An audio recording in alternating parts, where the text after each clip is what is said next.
the collapse of states. We predicted this in the 1960s. Philosophical, ideological, strategic mistakes. I don't have time to amplify each one.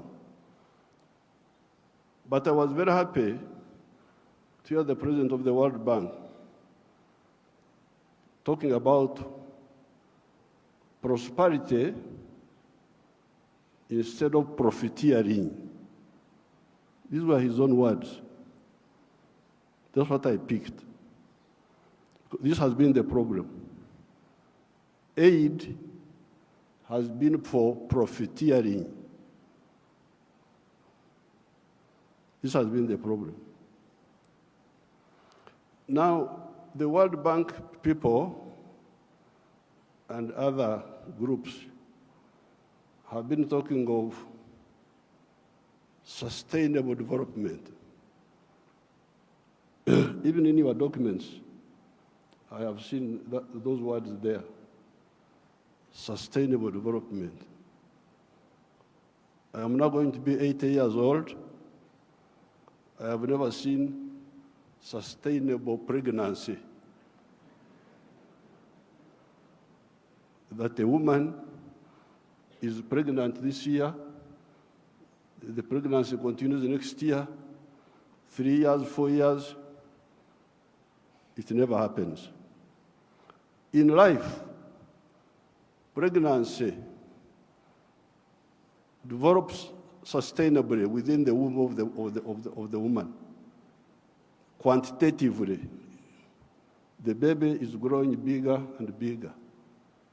But at some stage, quantitative growth must be transformed into qualitative change. The pregnancy must become a baby. If the pregnancy remains pregnancy, the fetus will die. So therefore, I would even ask you to change those words in your documents. Africa does not need sustainable what? You could call it sustainable underdevelopment. Africa needs socio-economic transformation. The pregnancy must become a baby. The baby must grow and become a teenager. The teenager must grow. That's what happens in life. You cannot have quantitative growth and you think you are doing anything. The main reason why there is no growth is because the growth factors are not funded. They are not even understood. What are the growth factors?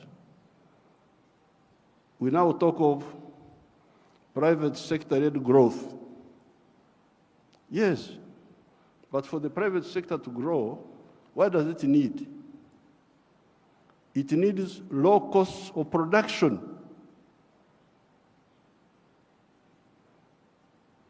Ministers of Finance, low costs of production. And what are the low costs of production? Number one, transport. You must have low transport costs. Where do low transport costs come from? From the railway. If you don't fund the railway, how will you get low transport costs? Wonderful people, Banco Mundial, IMF, all of these. Where will low cost of production come from if you don't have a railway?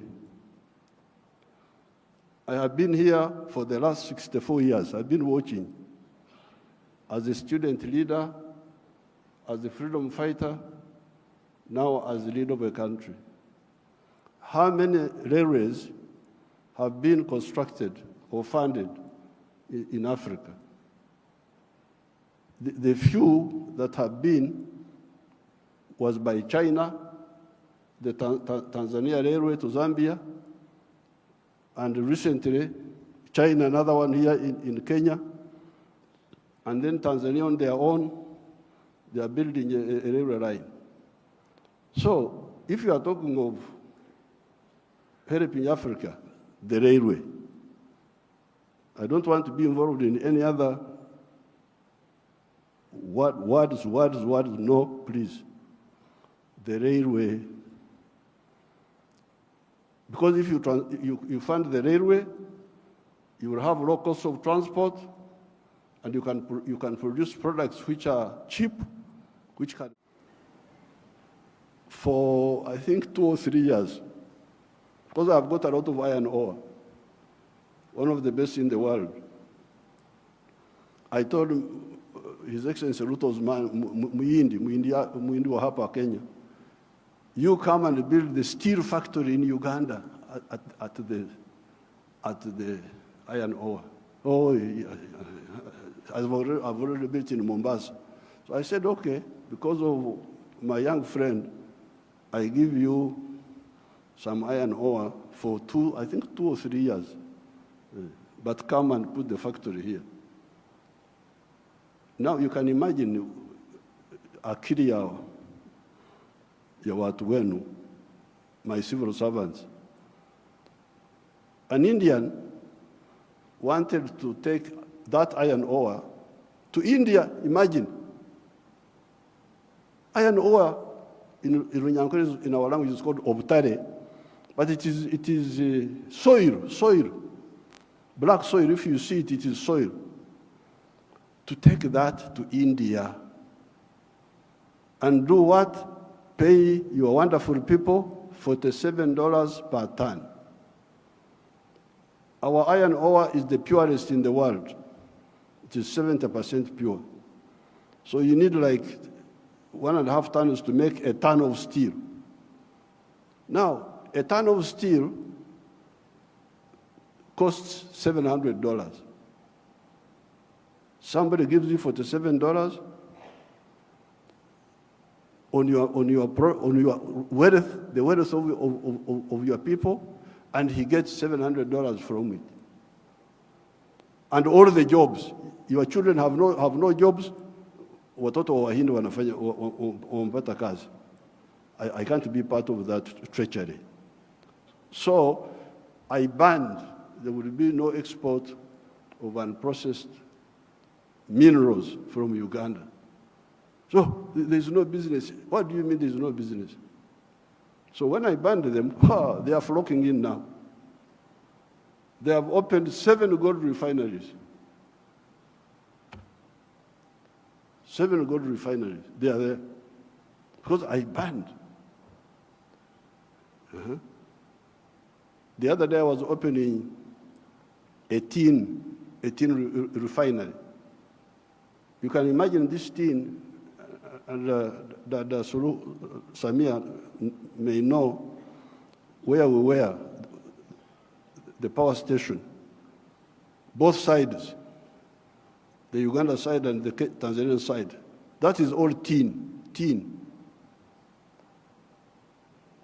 But all this time, imagine, since the British were here, they were taking, walikuwa wanachukua mawe tu, stones, because tin in nature is a stone, looks like a stone. So they take that.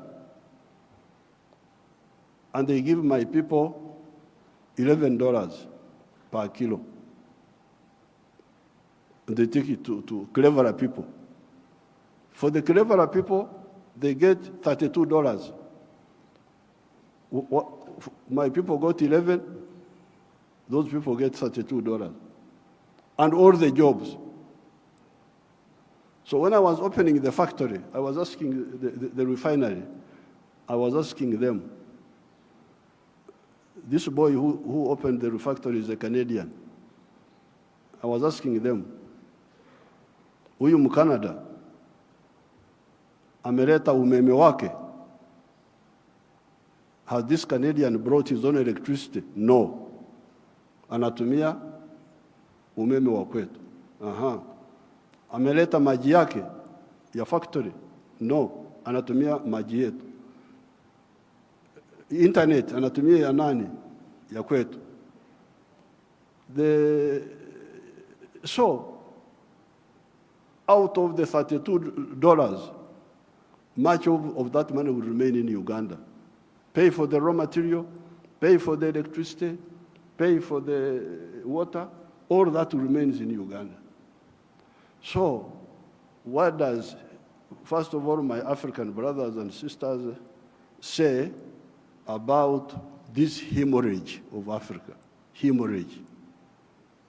Echikurukuto, we call it in Uganda. This hemorrhage must stop. The crisis you see in these countries is because of stagnation of the last 60 years since independence. The population is increasing, the economies are not increasing. What do you expect? So with these few words, Your Excellencies, what do I say? Merci beaucoup.